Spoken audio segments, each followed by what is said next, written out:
Hi everyone, welcome back to my channel. Or if you're just joining me for the first time, welcome. This is our Simple Abundance year.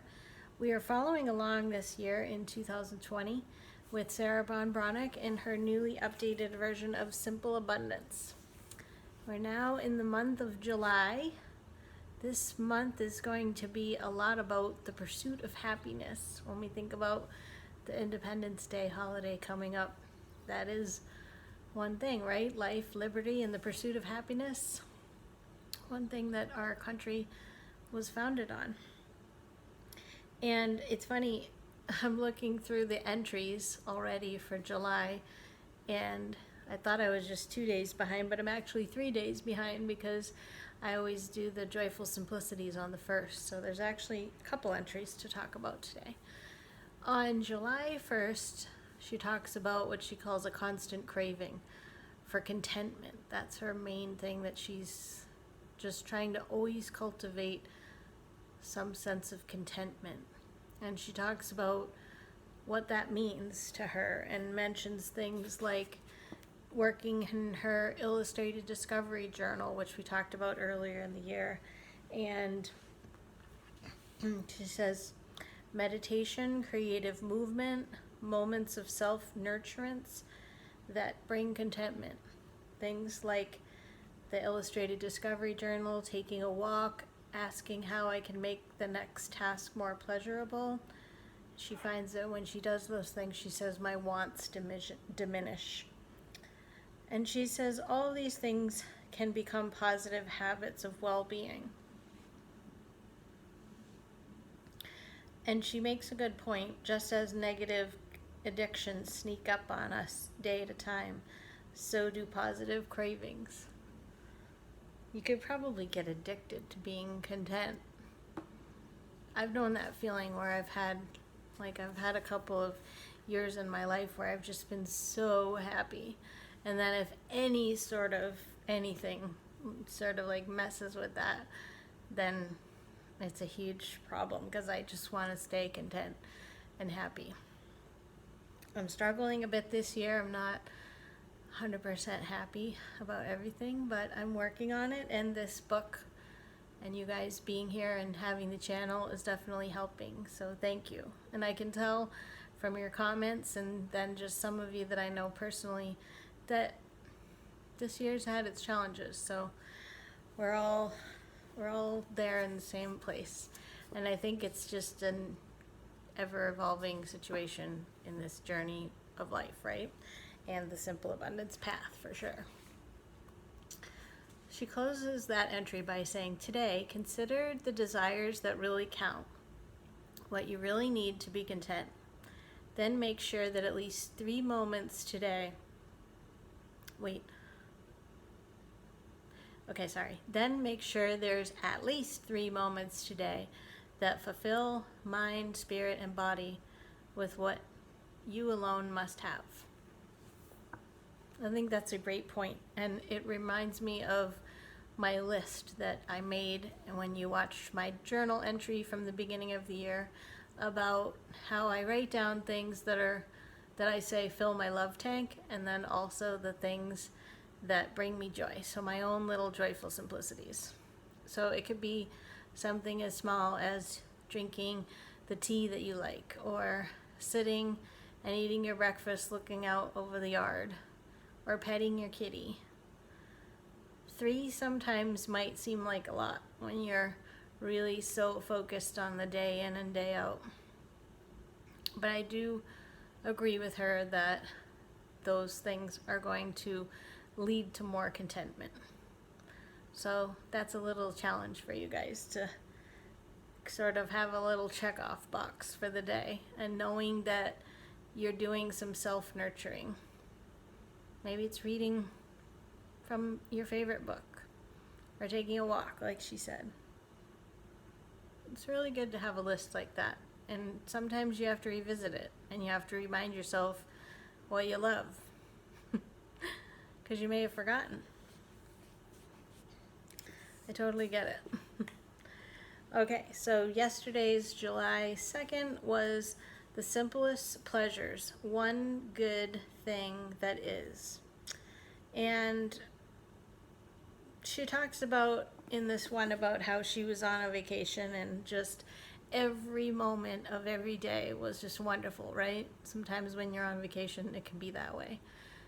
And then her daily life, she was realizing, not unlike what we just said about having those 3 moments in the day that are for self-nurturance and contentment, she says if you can have one good thing, then it starts to lead to more. So these two sort of tie in together well. Let's see if I want to read anything from this one.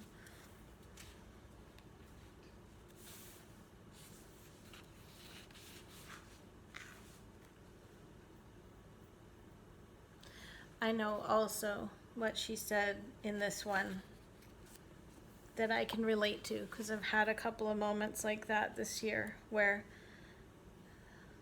and I'm sure you guys can all relate, but I've had a couple of pretty devastating moments this year. Just getting news or making a decision or relationship that isn't the way I want it or whatever it is. She does say something really, really big. And if you can get on board with it, I think it can change when you're having a horrible day like that. She says, the reality is that the day can be as hard as I make it, or as pleasant. And when she's reflecting back on that day, she says, there was nothing I can do about my circumstances but accept them. It's always my choice, I remind myself. Not necessarily to like whatever life throws at me, but to try to catch the ball. After all, success in life is not how well we execute Plan A. It's how smoothly we cope with Plan B. And did I mention Plan C, she says? For most of us, that's 99% of the time. I'm probably on Plan H at this point. This year's been so unpredictable. And I could have a Plan I tomorrow. I don't know. But I thought that she makes a good point about saying it is your choice in how you handle these things. You can sort of roll with the punches, or you can wallow in that. And I'm not saying there's not a healing aspect of allowing yourself time to be in that place where you go down the rabbit hole. I've allowed myself to do that. I think years ago, I used to just stuff everything down and not acknowledge my emotions and not express. And now I'm probably on the opposite spectrum. I just allow myself to cry and have a breakdown just about every other week at this point. But it is a choice. It is a choice, and I appreciate her saying that.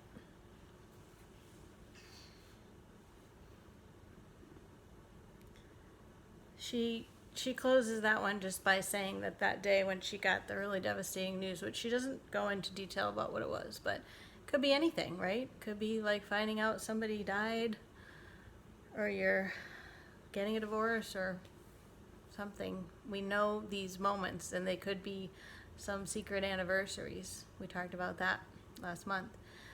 But she just says she didn't want to have a breakdown in front of her kids, so she put her tea together, she went out in the yard, she sort of pulled some weeds and just decided, put the big girl pants on. I'm making that up from all she said, but that would be another way to say it. She just decided to go ahead and say, okay, Plan A is off the table. What's the next plan? That's all we can do, right? And today's entry, July 3rd, is called The Hungry Soul. And when was it? Back in March, we talked about what you were really hungering and thirsting for. So there's some tie-in to this. Hi, there's a kitty under here. Hopefully she doesn't. She's sleeping. I hope she doesn't mess up the camera. I lost what I was saying. You distracted me.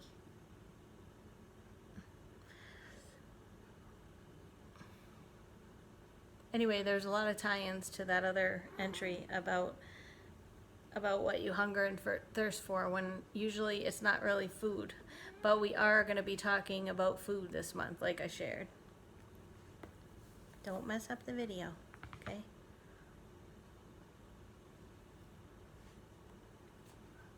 I have yet to have the camera just totally tumble on me during the video.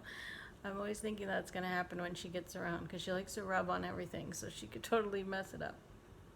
I think she went to sleep again, so we're okay.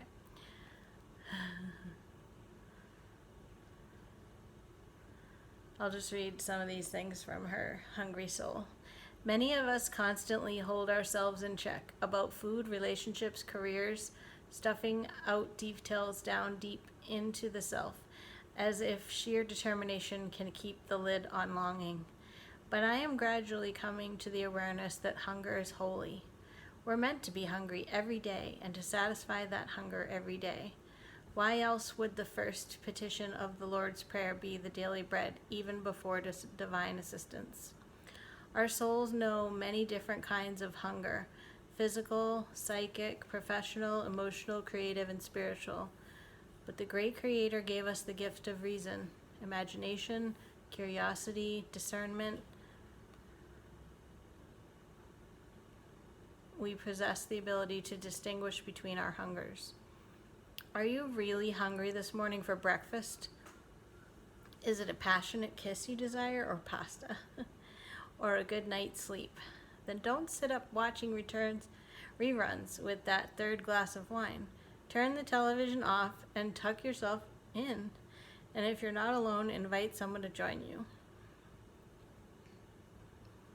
Don't despise desire. Within your desire is the spark of the divine. Spirit desired to be loved. A woman with a lusty appetite was created to satisfy that longing.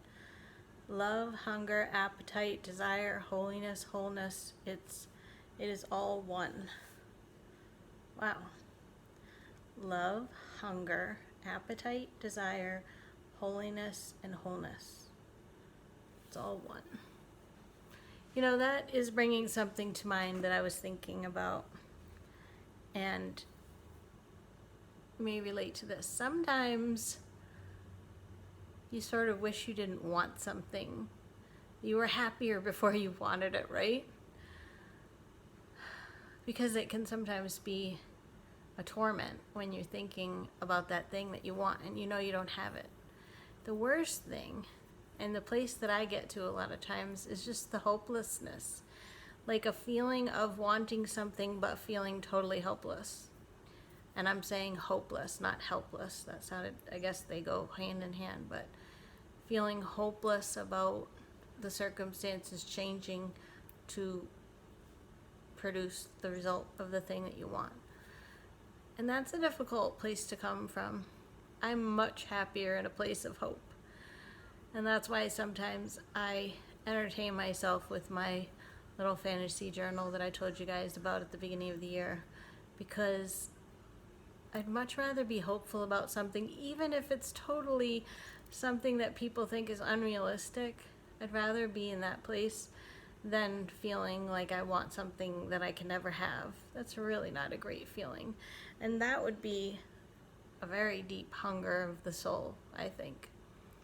So I like what she says about the desires being a positive thing.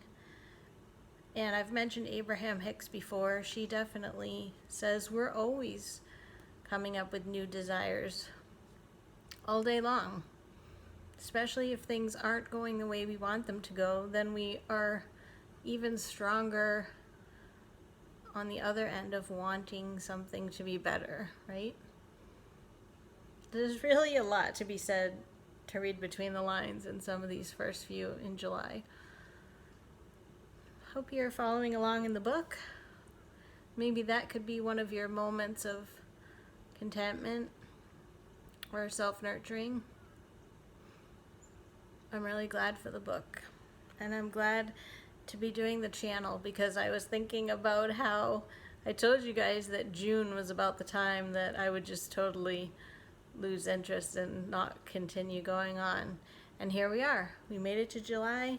We're all here together, and I'm so glad to have you on board and be able to talk to you guys and for your feedback. So please leave me a comment, and if you haven't already, consider liking and subscribing. I appreciate that, and it allows YouTube to know that the video should be shared. And it's so weird as I look at what the videos are that get watched, you know, because I can see in the last 48 hours the watches.